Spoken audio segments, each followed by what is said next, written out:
Our guest tonight is a leading UFO researcher, if not the leadingest, if that's a word. Researcher, author, lecturer. She has appeared on History Channel, Discovery Channel, National Geographic, Destination America, and tons of radio shows. She's the niece of Betty and Barney Hill, whose close encounter in UFO abduction in 1961 that gained worldwide attention. And when I was a kid, I had that book from the Weekly Reader that they used to bring to school, and it scared me. She is associated with the groups Mutual UFO Network, Experiencer Research, the Edgar Mitchell Foundation for research into extraterrestrial encounters. Welcome to the show, Kathleen Marden. Thanks. It's great to be with you this evening. Oh. Thank you for showing up. And how did you get here? All right. I flew. All right, good. In a space shuttle. Yeah. Or no, a UFO.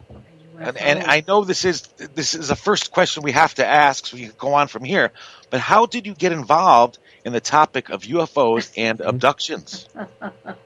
Well, it was September 20th, 1961, and my Aunt Betty Hill called my mother, and who was her younger sister. And I happened to be home from school when the call came in, and Betty told my mother that she and my uncle had a close encounter with a flying saucer the previous evening. So I became immediately interested. Within 2 or 3 days, we were at the Hills' house and saw some of the physical evidence, and I heard the story myself, and I ended up meeting most of the investigators who were involved in the case. Dr. Benjamin Simon, who did the hypnosis, John Fuller, who wrote the first book, Walter Webb, who was the primary investigator, and the list goes on and on and on. But it was, I guess, in the late 1980s when I started to become seriously interested in the history of government involvement in UFOs, and also in my aunt and uncle's case. The reason for that is I was reading articles in things like Parade magazine, other magazines, and seeing shows on TV, and none of them seemed to be very accurate to me. So I wanted to really get to the facts and to be able to separate fact from fiction and determine for myself whether or not I really thought this did, in fact, occur. So I spoke to my Aunt Betty about this. In 1990, I believe it was, left my profession as I was an educator and education services coordinator. Before that, I was a social worker. But I left my job and decided to investigate UFOs full time. And I intended to write my aunt's biography, but there was so much fascinating information, a lot of it had never been revealed to the public before, that it ended up becoming more than my aunt's biography. It was became captured, the Betty and Barney Hill UFO experience. I had all of her files. I had all of the hypnosis tapes to go on, and I had access to the researchers who were still alive at that time. So I had really a plethora of information at my hands, and the only thing that I didn't want to tackle myself was the star map. Stanton Friedman had been so involved in the star map investigation. He was called in to vet Marjorie Fish's work originally, and Marjorie Fish was the brilliant woman who was an amateur astronomer who identified the stars on the map that Betty had drawn as the result of a post-hypnotic suggestion from Dr. Benjamin Simon. It was a map that was shown to her when she was on the craft during her abduction. And so Stanton knew all of the facts about that. He had defended Marjorie's work for years. He was the scientist who found scientists to vet Marjorie's work, and they determined that it was accurate. So I asked Stan to join me, and he wrote a couple of chapters in Captured. Wow. Yeah, that's crazy. You know what? This is strange, because usually when you hear about a haunting or a close encounter, you hear it later, but you were there when they made the initial phone call. Yes. Which makes it so much more credible to me that, that's the first thing they did, is call their family, and not. What was the initial public response to that kind of story? Let me first say that the story was not released until 1965. This happened in 61. And it was released as the result of a violation of confidentiality. Betty and Barney never wanted this story to be made public. Betty was a social worker for the state of New Hampshire. Barney worked for the post office, but he was also involved in politics in the state, in the civil rights movement. He received an award from Sergeant Shriver for the work he had done with the poverty program through the Office of Economic Opportunity. He had been appointed to serve on the U.S. Civil Rights Commission State Advisory Committee. No way would they want to be pegged as a couple of nuts reporting that they'd been abducted by aliens. But it was released to the public as the result of a violation of confidentiality. So that's how it became known. And Betty and Barney were afraid they'd lose their jobs, but they didn't. Their supervisors, their bosses defended them and talked about what good, stable people they were, what great workers they were, and that sort of thing. And it wasn't until later that the criticism really started. There was some after the book The Interrupted Journey was published in 1966, but it really ramped up, I think, when the movie, The UFO Incident, starring James Earl Jones and Estelle Parsons, played it was the movie of the week on television in 1975. Oh, I gotta see that. And at that point, you can find it on YouTube. At that point, Philip Klass stepped in. And he was probably the most prolific anti-UFO propagandist of the 20th century. And he stepped in with his brand of distortion. Barney had already died. He died in 1969, so he wasn't there to defend himself or to defend Betty. So there she was, standing alone, a woman who had lost her husband, and she was under vicious attack and distortion by Philip Klass and other debunkers who had stepped in after this appeared on television and was really known nationwide. And boy, did they attack her. And the Hill case is well known, but could you give us a little overview of what happened to your aunt and uncle on that night for people that aren't familiar with the story? Sure.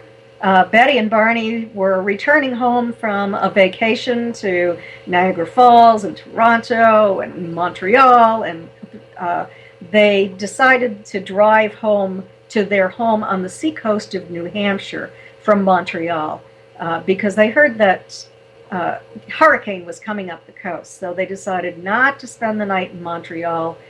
They left at about 4 or 5 o'clock in the afternoon, probably. They did some sightseeing on the way home.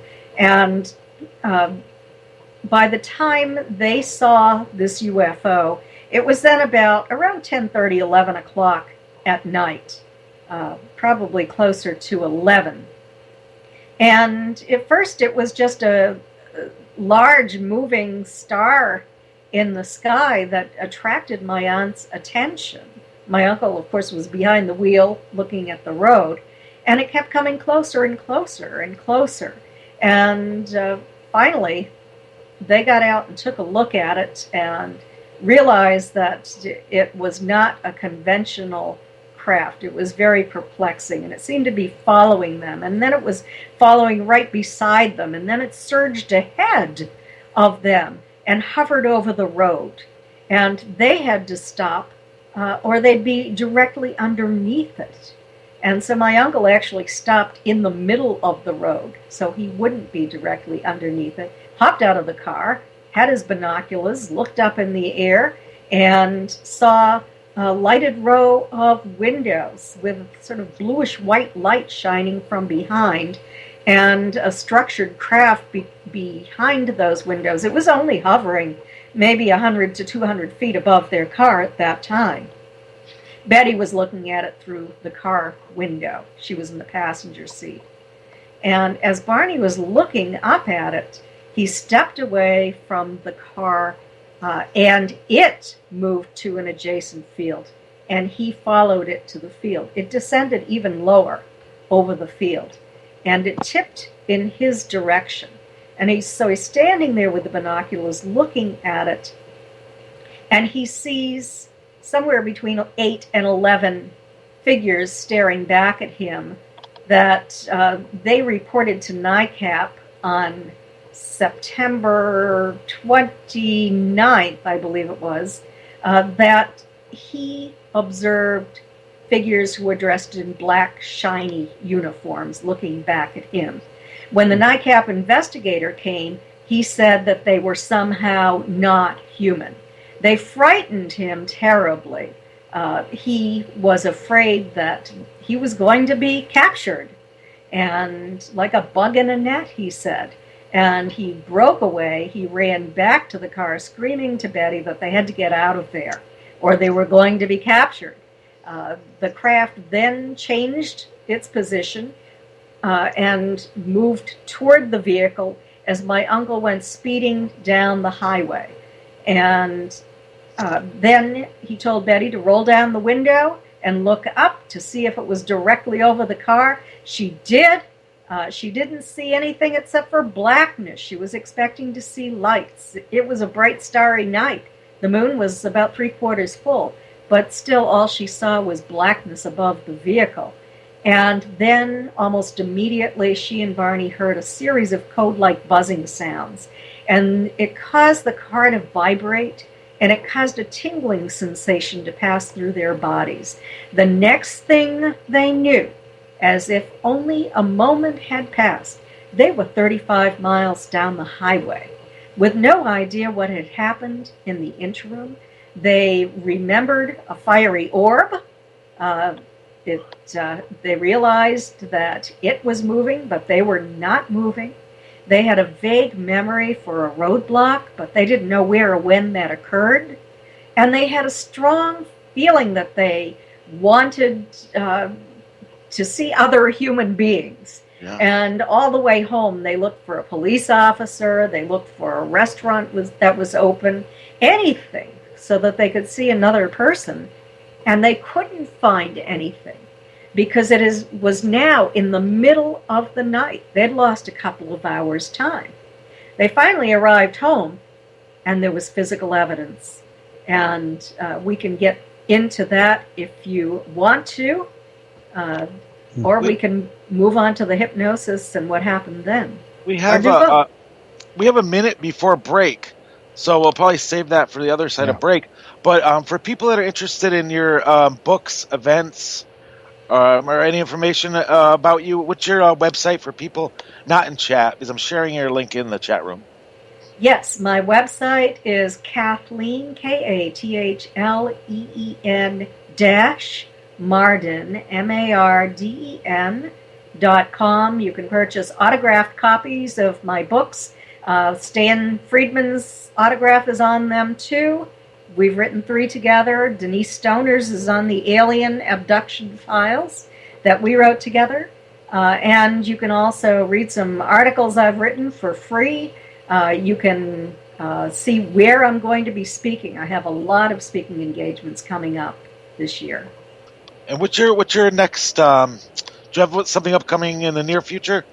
Yes, just next month I will be at the International UFO Congress Conference near Phoenix, Arizona. I think it's actually Scottsdale, I think. It's at the Wekopa Resort. All right. And all the information can be found on your website. Yes, with a link. Marden.com. And I want to give shout-outs to everyone that showed up in the chat room tonight. So thanks for coming.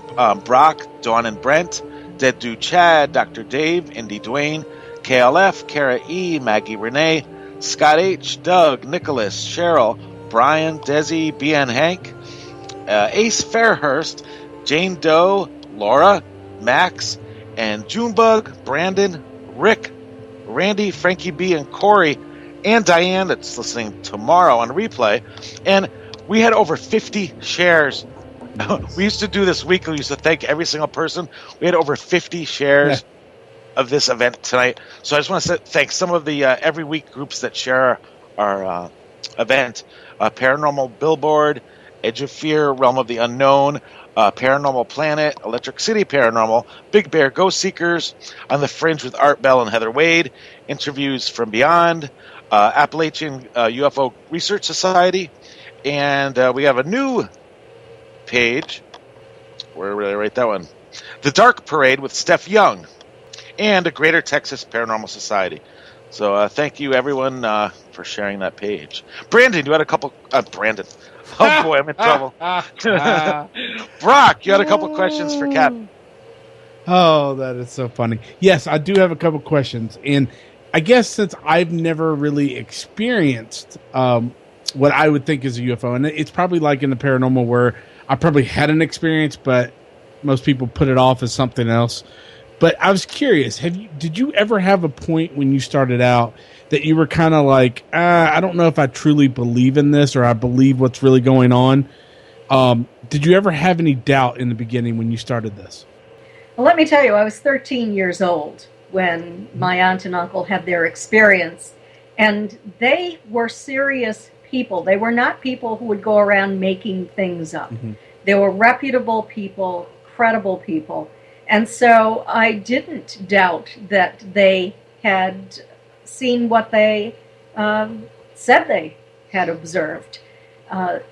And then it was, I believe, 1965 when I had my own sighting. And so then I knew that it was real. The thing that I was not certain about was the abduction events. Mm-hmm. There was evidence that something had happened to my aunt and uncle. But of course, they underwent separate hypnosis with Dr. Benjamin Simon, who was a renowned psychiatrist. But I wondered if maybe they confabulated under hypnosis. Maybe some of what they were remembering was not real. But it was just the events themselves. And that was the reason that I did a comparative analysis of their statements under hypnosis with Dr. Benjamin Simon. And because Dr. Simon had speculated that Betty had only remembered a series of dreams that she'd had, and that somehow Barney had learned the material in those dreams and had subconsciously developed his own story under hypnosis of the events that he had. So I did do a comparative analysis. I could only compare the statements that Betty and Barney made when they were together. And what I discovered is that they described things individually without knowing, because they had amnesia, without knowing what the other one stated. And Dr. Simon had reinstated amnesia at the end of each session. I found that their stories matched precisely and often did not match what Betty had written about her dreams. So that convinced me that something real did happen. I don't know if all of the events of all of the examinations were identical to what was described, but I'm convinced that they were abducted. Yeah, and yeah, I see your point about, dealing with people that generally don't make up stuff, that they're straight laced, and when they say something, you're like, oh, that really did happen. That makes sense. I would think that if it was, possibly a friend or a stranger, you might be like, oh, yeah, okay, whatever. But yeah, that makes sense. The other question I had was, in the paranormal, we have the issue of people going around and faking things to get publicity, to get on TV and stuff like that. Do you see a lot of that, or do you think a majority of the cases that are reported are more fact than fiction or than faked? I think a small percentage actually fake it, actually hoax it. I think that a larger percentage are experiencing something, but it is not UFO or ET related. It might be other forms of paranormal type contact with interdimensional beings, such as ghosts or that sort of thing, or parasitic entities. And so I think that probably maybe 20 to 40% of the individuals who believe that they have had these experiences actually have had contact with non-terrestrial beings. Cool. Wow, that's interesting, because I would think that there is people that fake them to get the publicity, but I think in the paranormal world with ghosts and hauntings, I think it's a little bit bigger number that have truly had experience versus what you said with UFOs, which is quite interesting, because I think a lot of people kind of dismiss UFOs, unfortunately. But I think anything's open, anything's possible. And I do have more questions, but right now we're going to get back to evidence. Okay. Yeah. Before break, you mentioned that there was physical evidence from the incident. Yes, there was. What happened? Well, when Betty and Barney arrived home, they started to undress and get ready for bed. And Barney noticed that the tops of his best dress shoes were so deeply scraped that he ended up having to purchase new shoes. And he couldn't think of how that could possibly have happened.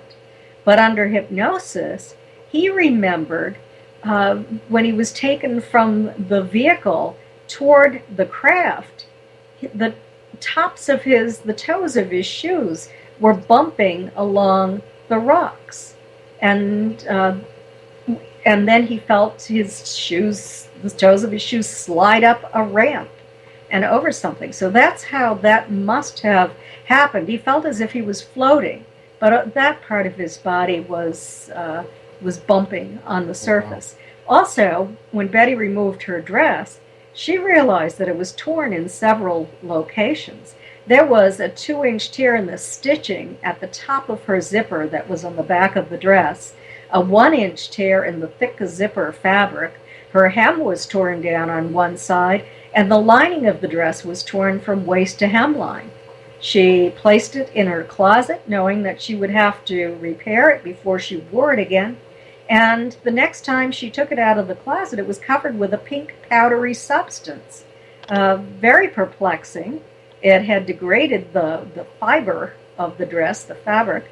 And so she hung it on the clothesline, and all of the powder blew away, but the pink substance remained on the dress. She knew she couldn't wear it again, so she thought about discarding it. But then she decided to save it in case it held a clue to what happened on the night. Good going, Betty.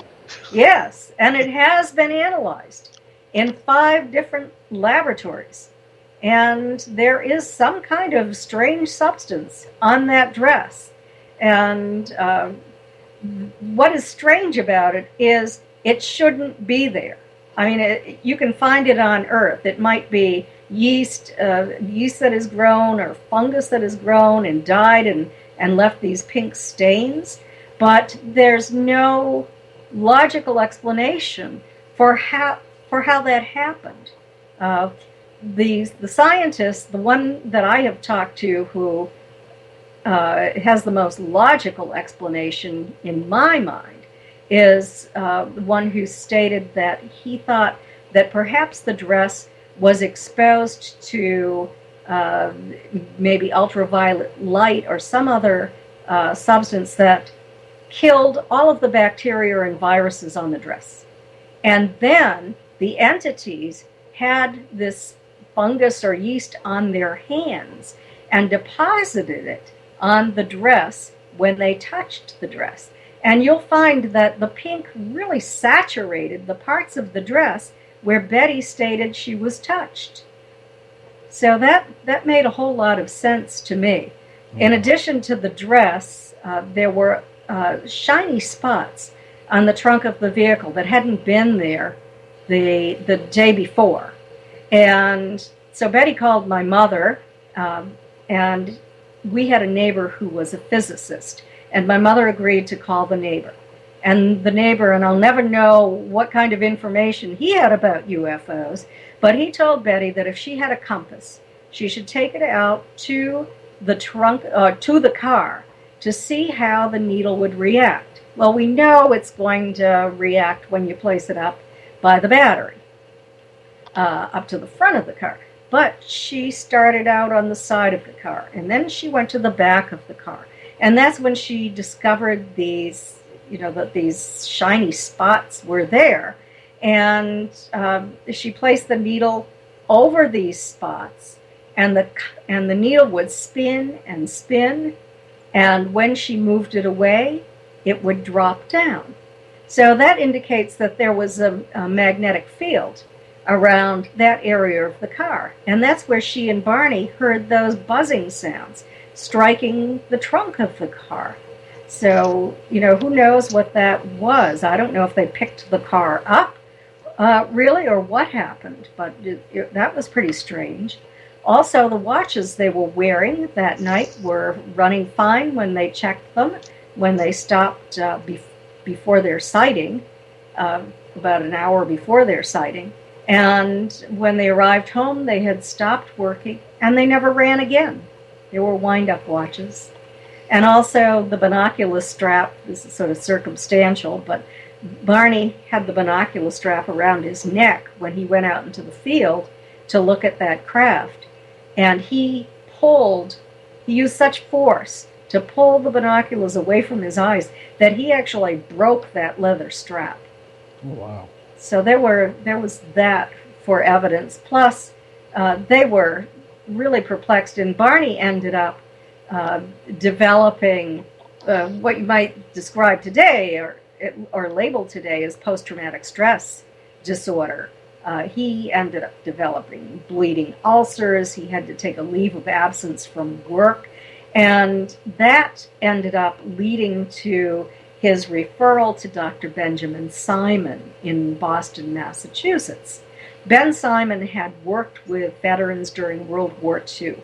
He had set up the psychiatric unit at the Mason General Hospital on Long Island in New York, and he had great success using deep trance hypnosis to resolve the problems that the veterans were having with returning from the front with shell shock or conversion hysteria is what they called it, when you had a physiological problem with such as blindness, for example, but there was no physical reason why you should be blind. It was psychologically induced. And so he was very, very good at working with people like Barney, who had this very strong physical reaction, the bleeding ulcers and everything else, to the experience that he had had. And you know what? Under hypnosis, did they describe the inside of the craft or the occupants? Yes, yes, they did.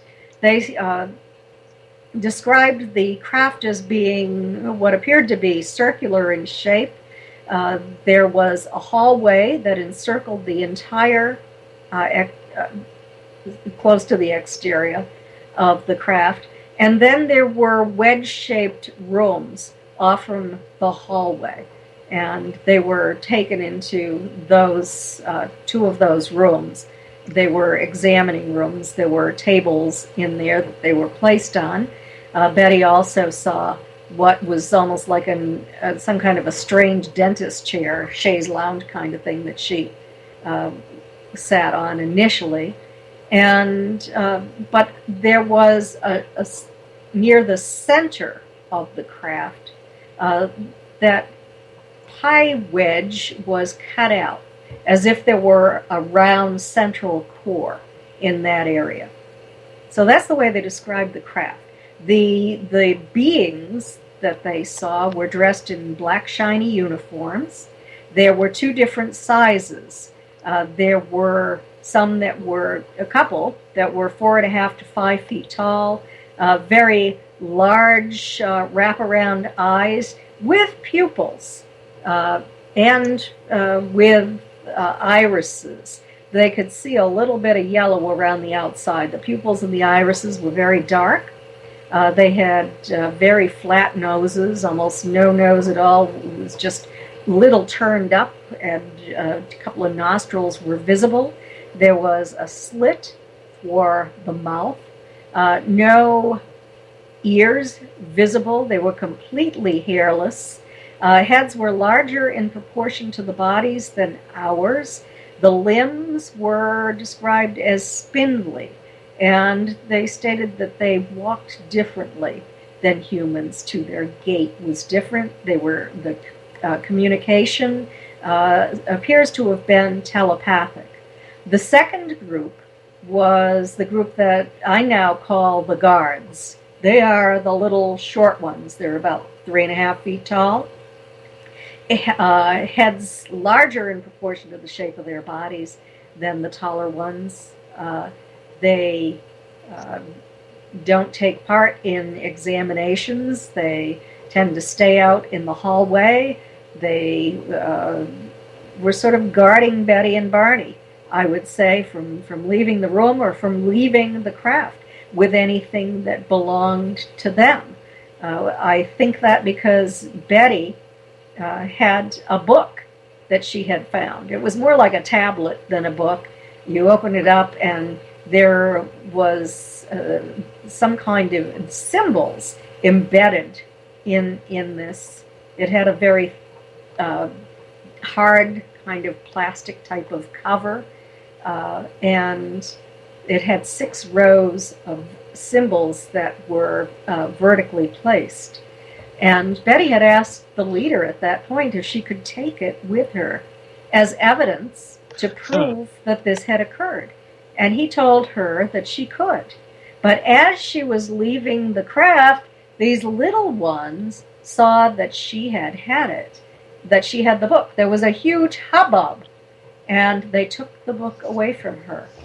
And the one that she called the leader told her that the decision had been made, that it would be best if they did not remember what had occurred, and that she had no evidence that it had occurred. Wow.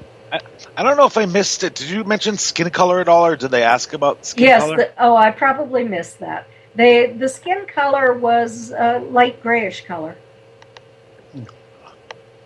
And what's weird is back then, like before the internet and all these reports, there's people from all over the world, or after they got the information together, a lot of people from different parts of the world described the same beings, the same look, anyway. Yes, absolutely. And I mean, Betty and Barney were the first known to the public. There was a case in Brazil before that, Antonio Villas-Boas, and but we didn't even know about that when Betty and Barney had their experience and when they underwent hypnosis. It hadn't been publicized. Wow. We're almost done with the first hour. That flew by. Wow. Wow. Yeah. Well, I don't know if we're going any more about this topic or well, we could start. We got a couple minutes. Do you have any experiences with UFOs and or the paranormal yourself? Yes, I do. In fact, I did talk about the sighting I had in 1960, it was 65 or 66. I think it was 66 now that I think about it. And a friend of mine who lived down the street saw a UFO. And my mother, my grandmother, my Aunt Betty happened to be visiting that night. My brother and I all piled into the car. We picked up the friend, and we went down to the direction where she said she saw the UFO. And we had quite a close encounter with a UFO that night. That was my first sighting. A couple of months later, there was a craft that landed on my grandparents' farm. It was within about 500 feet of my childhood home. I lived across the street from their farm. My grandmother had seen it coming in for a landing in the middle of the night. We also had a neighbor who was returning home from work, and he saw it come in. We went out the next morning. We found physical trace evidence on the ground. But after that sighting, we started to have some very weird things happen in my childhood home. And poltergeist activity. We'd never had that before. Things flying off shelves. In my brother's room, bedroom, there were things flying off his dresser. He saw light orbs. He went away to the service, and when he came back, he was almost hit by a light orb that was flying around in the house. We see this a lot in contact cases. And I saw some of this myself, first of all, when I was in college, and my boyfriend and I went to my parents' house to spend the weekend. We were all going to go out on a family trip. My parents had an ocean faring boat. We were going to go fishing. So during the middle of the night, we were all awakened by his yelling, and we all went running into the bedroom. It happened to be my brother's bedroom that he was staying in. My brother was in the service. And the coat hangers had lifted out of my brother's closet and flown across the room and landed on top of him on the bed. Wow. Very, very weird. And then I had another experience later on. It was hard for me to believe that these light orbs were actually real. But several years later, I was married at that point. I had 2 young children, and my children and I were staying at my mother's house again, and my 5-year-old son was in my brother's bedroom.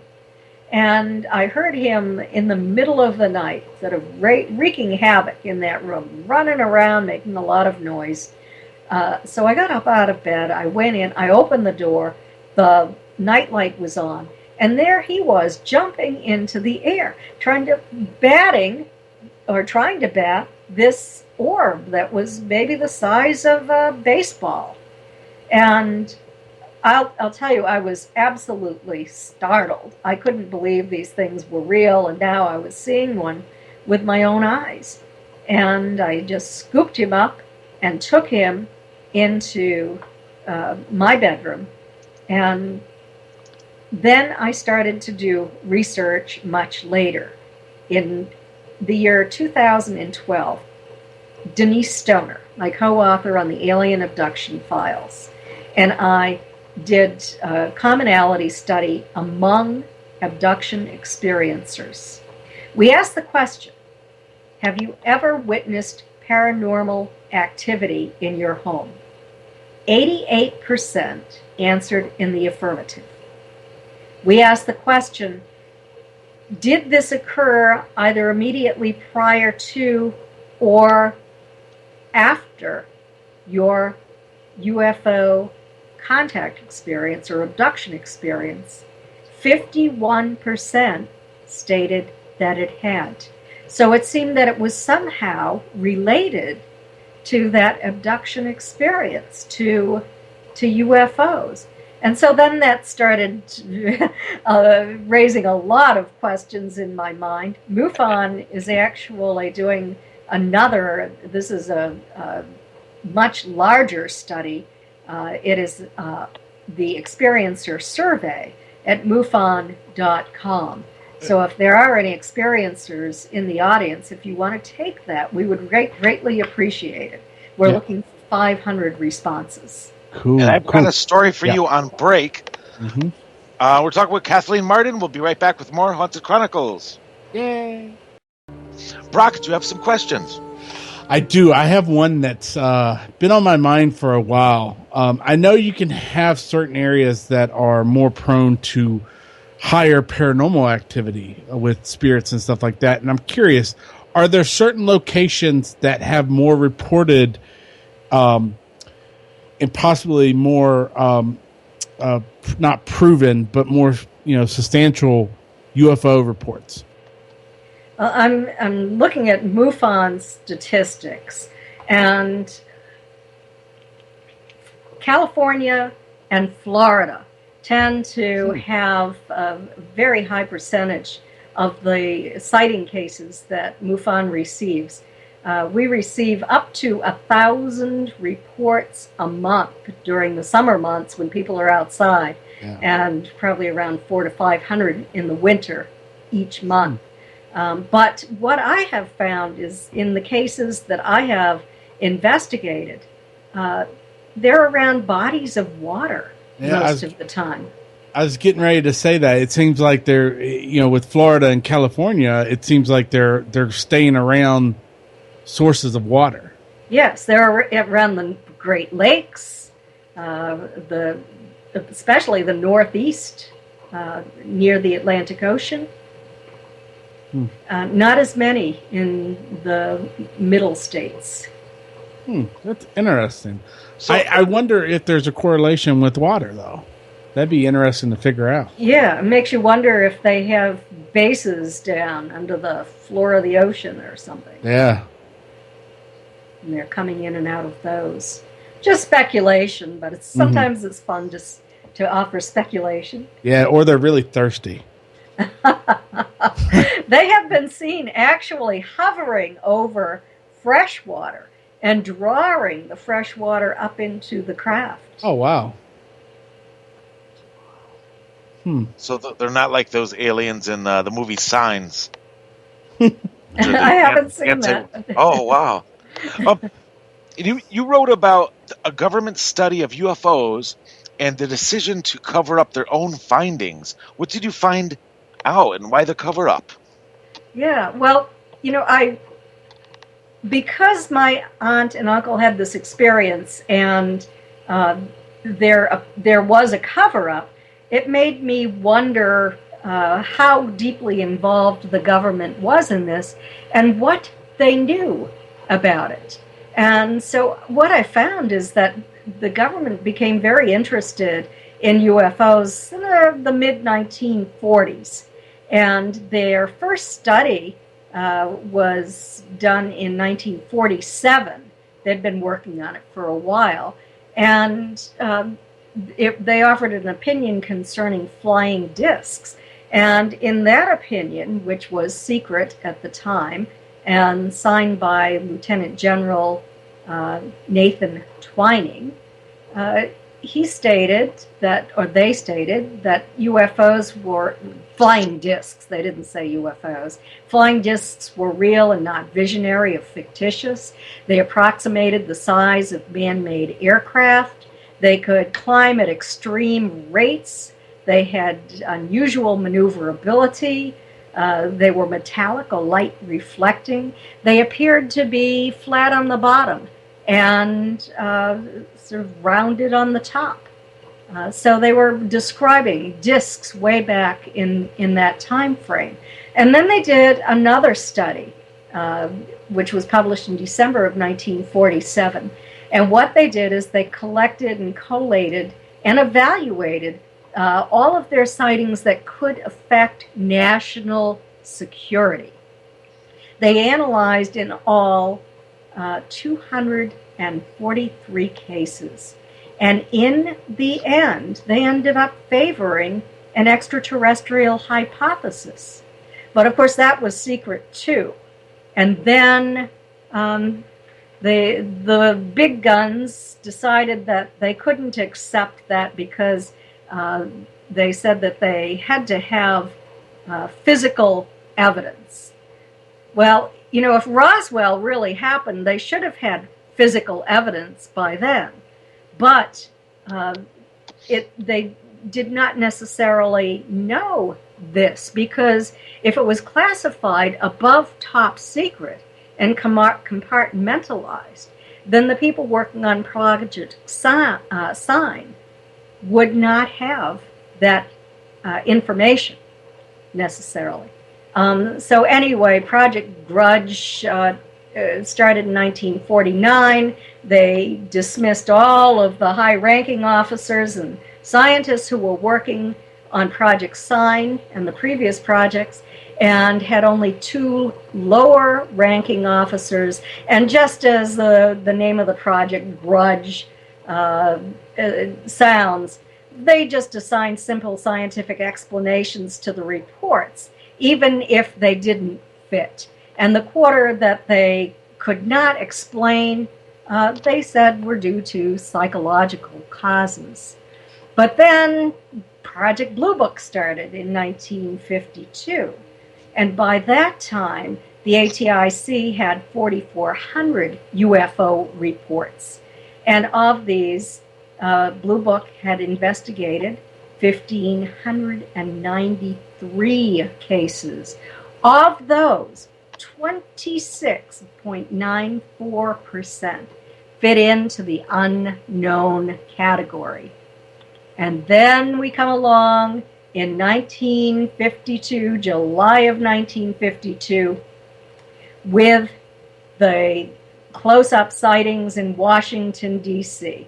We had visual radar sightings. There were sightings up and down the East Coast that year and across the United States, as far away as Japan. And things were really heating up with UFOs. The public was demanding an explanation. After those sightings in Washington, D.C., that the government tried to write off as being nothing more than blips on the radar screen caused by temperature inversions, but that simply did not fit when you read their own reports about it and their own officers' statements. But anyway, General Samford, Major General John Alexander Samford, held a press conference after those sightings. And he actually said that they weren't trying to discredit the observers, that people, credible observers, had observed incredible things, and that there was nothing else that could do these things except for phenomena. And then he went on to explain that these things had been seen in the skies since biblical times, and they were studying it some more, but not too frantically, but they really were attempting to identify what happened. But then, by late 1952, the CIA got involved. And they were really concerned about the Cold War. They were afraid that Russians could, or Russian sympathizers in the United States could call in lots of UFO reports and get all of the lines tied up, and that Russia could make a preemptive strike on the United States. And so they started to look at the UFO evidence, and in all their early reports, they're saying that, gee, this looks like they're real. There's really something to this, and we need to study this. We need to meet about it. And so they had a meeting called the Robertson Panel in January of 1953. They didn't have all of the evidence they wanted at that time. There was an important study that was being done, Project Blue Book Special Report number 14, and that wasn't completed until 1955. But Robertson had picked 4 other scientists who were closely connected to the government to take sort of a cursory look at some of this evidence and to dismiss it, basically. There were some very good reports in there. There was one report that the Navy and the Air Force, plus photographic evidence, they had analyzed it. The Navy had analyzed it for 2,000, no, it was the Navy for 2,000 hours, I believe it was, the Air Force for 1,000 hours, and they could not find a prosaic explanation for these objects in the sky that were actually filmed by a Navy officer, photographer for the Navy. But they dismissed it as probably birds, just, with the brush of a hand. Send it back to the Air Force and the Navy for further analysis. It can't be UFOs. It has to be seagulls. So they ended up making a recommendation. And they recommended that UFOs should be viewed as phenomena, because when it's phenomena, it's not something that can really be analyzed scientifically. So let's not have scientists interested in this. And then they recommended a debunking campaign that would reduce the public's interest in flying saucers. They were going to carry this out through television shows and magazine articles, motion pictures, and books. And they encouraged scientists to start debunking UFO reports, not based on the evidence, but through deductive reasoning. And they also recommended the surveillance of civilian UFO groups and their leaders as possibly engaging in subversive activities. So that's when the real cover-up started and carried through. Fortunately, Blue Book Special Report number 14 was started before that, and in their 1955 report, they had analyzed 3,201 UFO sighting cases. And this was done by the prestigious Battelle Memorial Institute with Air Force funds. What they discovered, after they tried to place all of these UFOs into various categories such as balloons, astronomical, aircraft, psychological, insufficient information, that sort of thing, 21.5% remained unknown, which means that they didn't appear to fit anything that we had on Earth. So, when they really did a serious study, it seemed that they believed that their evidence showed that something was going on and it wasn't from this planet. But they should cover it up. Sorry. That leads me to a question now. I'm a believer, but I notice that when they see something in the sky, when people see something in the sky or something unknown to them, people jump to, oh, that must be from something that's 500 light years away and they came to visit. Do you have any theories about if they're necessarily from far away or they could be...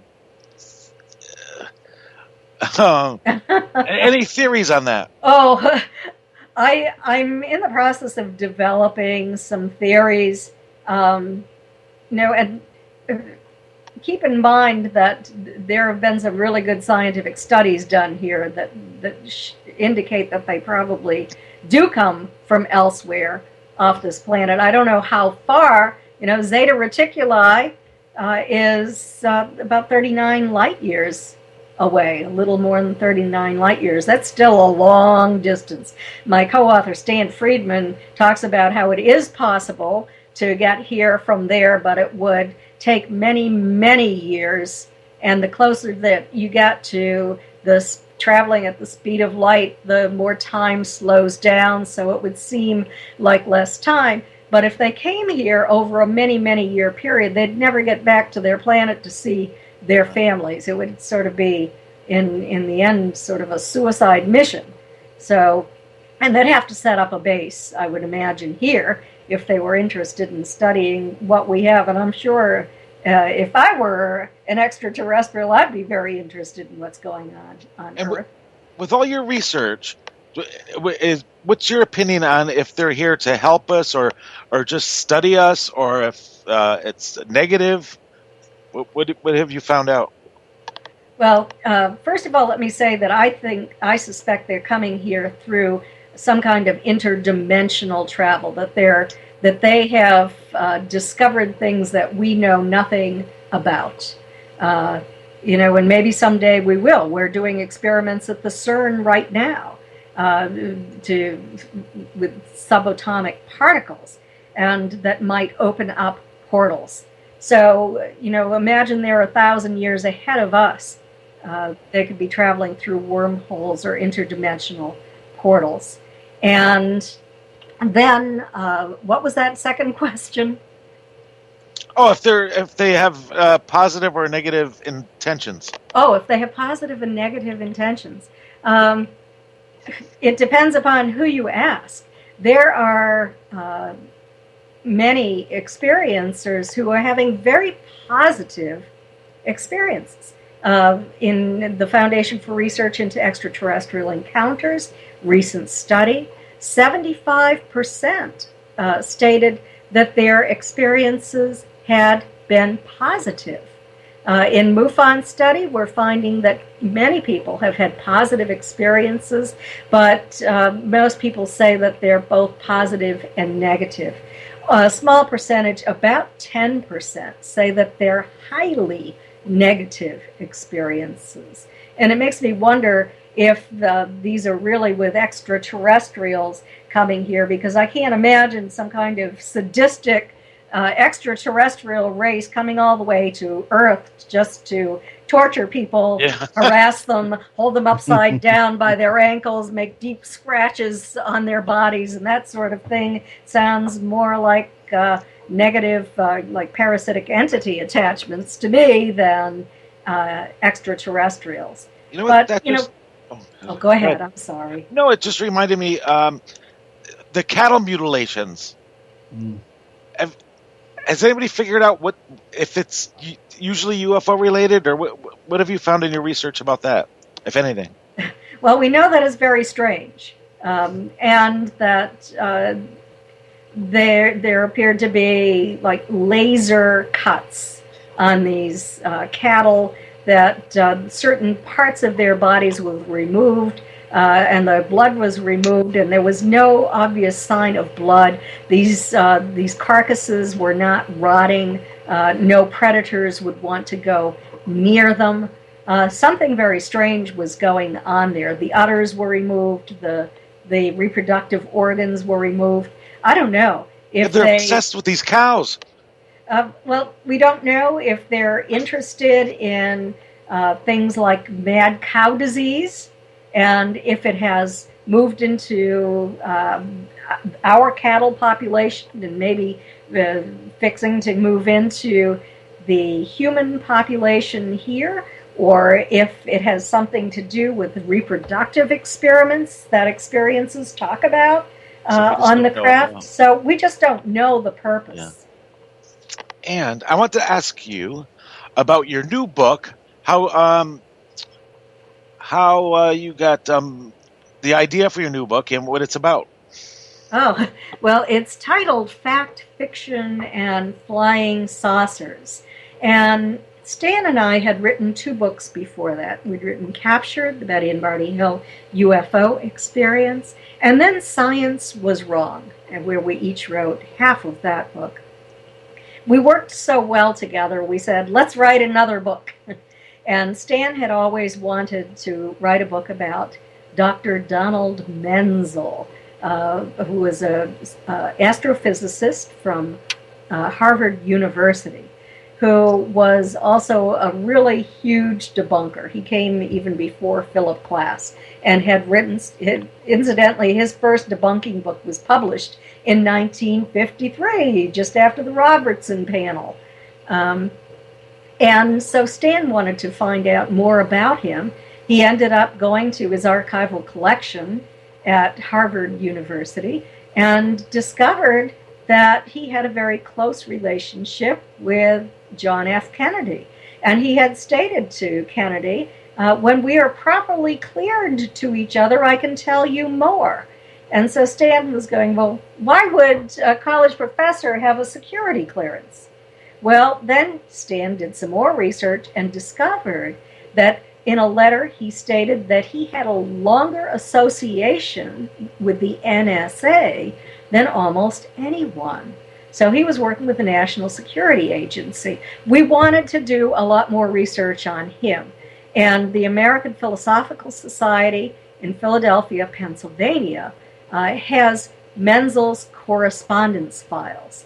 They also have Philip Klass's correspondence files, Edward Condon's correspondence files. So we made several trips there and did extensive research, and we found a tremendous amount of information. It was fascinating for us. We decided to write the book about it. And welcome back to the Haunted Chronicles. I want to give some late entries to the chat room shout out. Junebug came in a little later, and also Eric, Valerie, and Heidi. Junebug! Yay! We're to our last half hour. Brock, do you have a question for our guest? Yeah. I mean, before I'm just sitting here, and before we run out of time, this guy's been in my head. Philip Klass. I want to know a little bit about him and how he's involved here. Can you talk about him? Sure. Philip Klass worked for Aviation Week and Space Technology magazine. He had been in trouble with the FBI. And in Fact, Fiction, and Flying Saucers, I go into great detail about this. But I did look at his FBI records, and he had violated national confidentiality by releasing classified information in the magazine twice.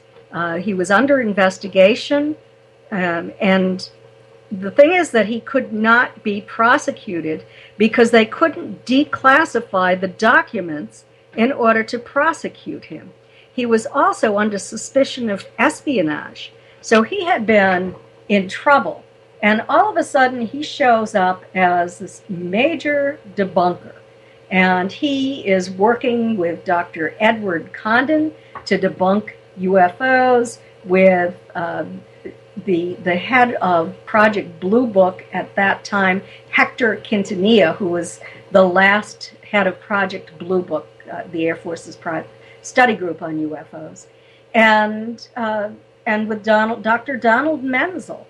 He's an unpaid consultant to Project Blue Book. How come this guy who writes for a magazine and does some editing for that magazine is doing this kind of supposed volunteer job?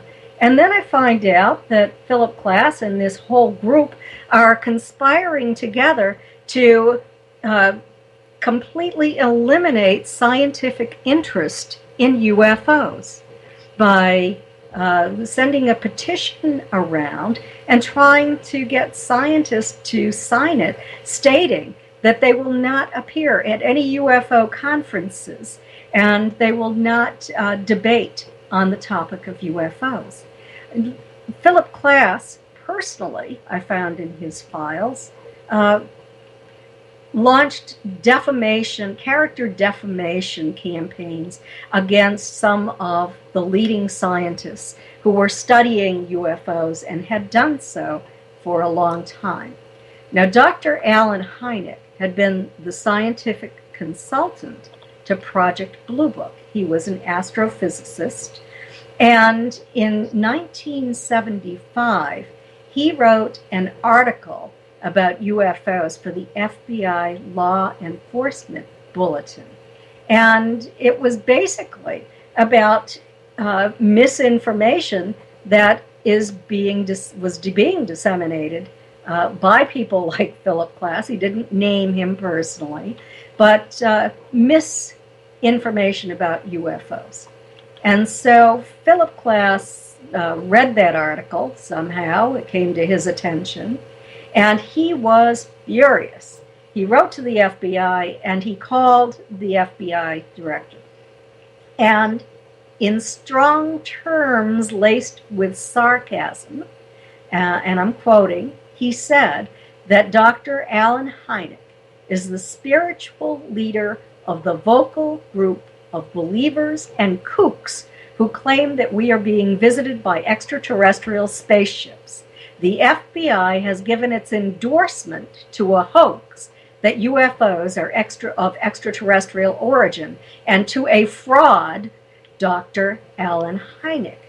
Well, fortunately, the FBI had done their research before they accepted this article from Alan Hynek, and they informed Philip Klass that Hynek was a highly respected scientist, recognized by all credible professionals in his field of expertise, and that he was affiliated with a leading university. And to that, Philip Klass replied, he won't be for long. So you can see he was in the process of trying to destroy Hynek's reputation and ruin his career. He had done this to another major scientist before this, and the scientist ended up committing suicide. And so the FBI also had written that Klass's attempts to discredit Hynek are totally without foundation, and that Hynek could scarcely have any better scientific credentials, that all of his writings and public statements that were examined prior to his publication disclosed a meticulously objective and scientific view of the UFO phenomenon. So that was the FBI's determination about this. And they ended up stating that Klass had no such sterling reputation, and that they should be most circumspect about dealing with Klass in the future. My co-author, Stanton Friedman, was another one that Klass attacked. And he went after Stan as Stan was moving to Canada. And he wrote a letter, a very official sounding letter, to the Hertzberg Institute of Astrophysics at the National Research Council in Ottawa, and made some really disparaging remarks about Stan, who is a respected nuclear physicist who worked on nuclear programs for space technology applications for private industry for 14 years, graduated with a master's degree in physics from the University of Chicago, had been valedictorian of his high school class, is a certifiable genius. He wrote that Stanton is a ufologist of the snake oil salesman variety, and made a lot of other disparaging remarks about Stanton. But that is some of the nasty work that he carried out against scientists who had an interest in this field. And so it was kind of like a warning to other scientists that, boy, you get involved in this, you're going to get attacked too. That's what I think. Wow. Oh, wow. You know what? This is way off topic a little bit, but you know, I see a lot of videos and interviews about like Men in Black. Yes. Have you or any of your colleagues have been visited by anyone? I haven't.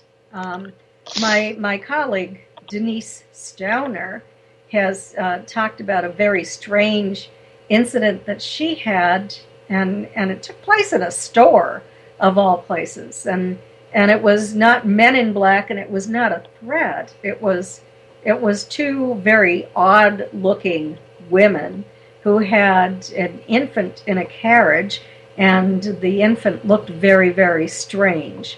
So that's about all I have on that. I do know that some people have stated that they have been warned or threatened by Men in Black, but not in any case that I have ever worked with on.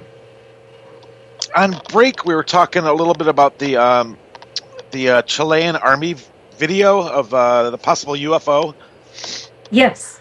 Do you find, like, we talked a lot about the United States research, but are there any other countries that you know about that are more forthcoming with information and not covering it up so much? Or Well, yes, there are plenty of countries that are more forthcoming with information.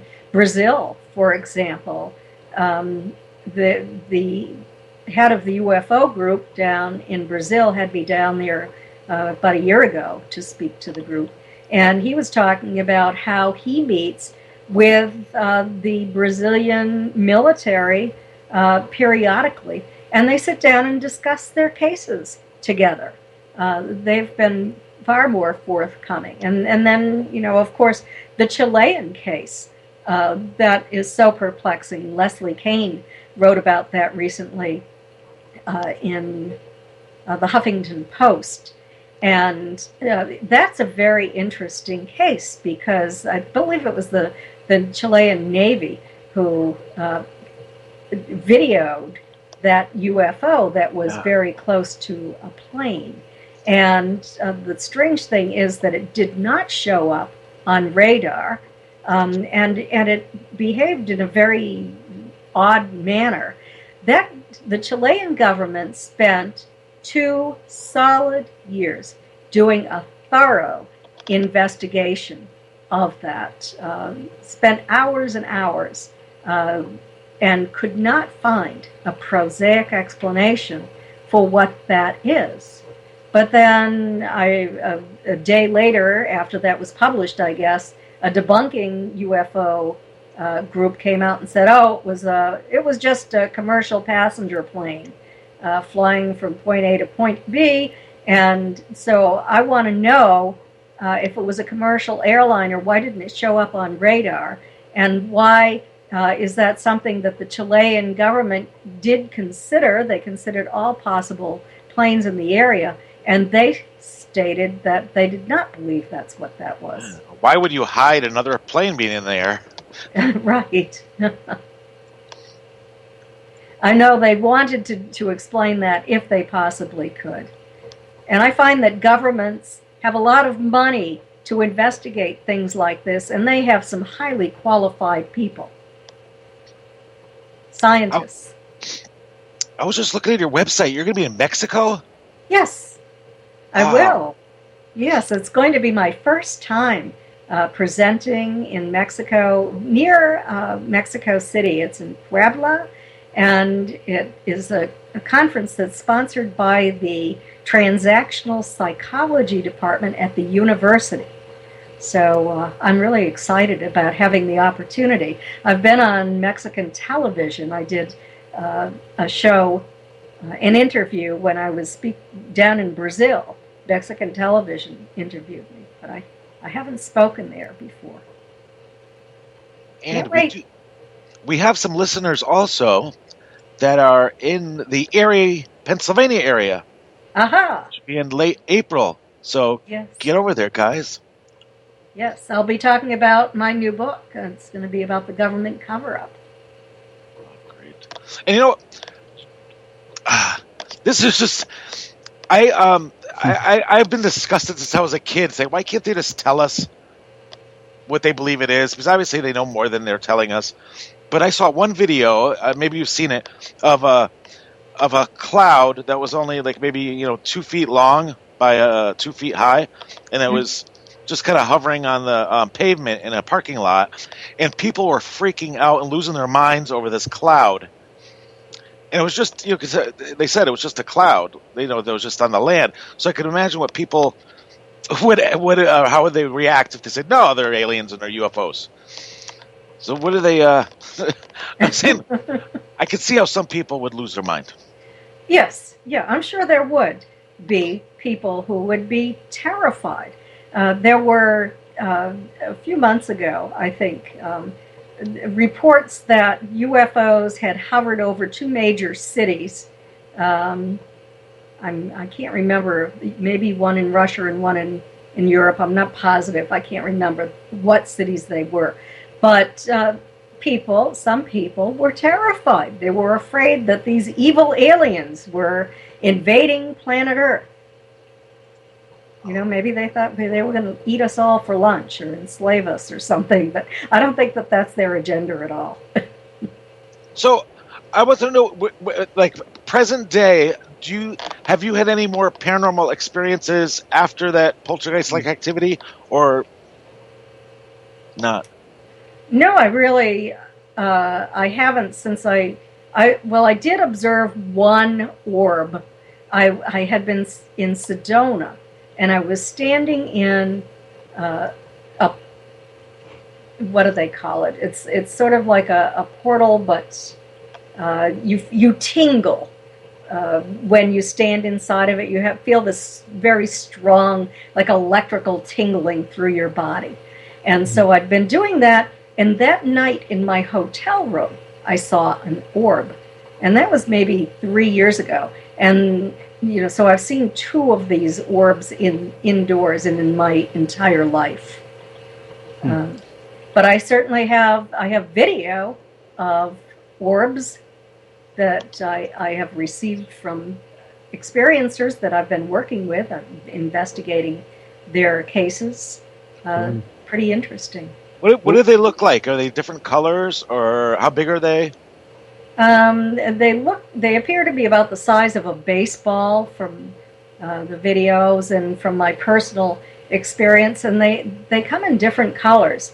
The ones I've seen are almost like a pale blue white color. I've seen photographs of red orbs, orange orbs. I've heard about purple orbs, real blue orbs. So I guess they come in a variety of colors, according to the people who are reporting them, if they're telling me the truth. I have to qualify that with that statement. Cool. Now, I know we're running out of time, and you may have to keep this answer short. But my question is, do you think people who have encounters with these UFOs or these aliens, for lack of a better term, do you think they're marked? And do you think they get revisited often, or do you think they're marked so that they know that they already had an experience with them and they move on to someone else? Well, it appears to follow genetic lines, family lines. Years ago, people were taken from either their vehicles when they were traveling, or they were hiking or fishing. They were outside when they were taken for the first time. So, and then their children ended up being taken from their bedrooms at night, and then the grandchildren end up being taken. So it appears to be a longitudinal genetic and sociological study they're doing. Experiencers have been told over and over again that they are very concerned about human behavior. They're afraid that we are on the brink of destroying this planet. They're very concerned about our nuclear weapons. Do you realize that during the 20th century, we killed nearly 200 million of our own kind on this planet in minor and major wars and the famines and that sort of thing that were the result of war? Imagine what it must be like for these highly advanced, technologically at least, beings looking down on us and seeing this. I think I would be worried too about that behavior, and maybe be doing what I could to change that behavior, because they're using this planet too. And, who would want, unless they're entirely sadistic, who would want to see us completely destroy all life on Earth? That I can't imagine that would be desirable for anyone. Do you have any?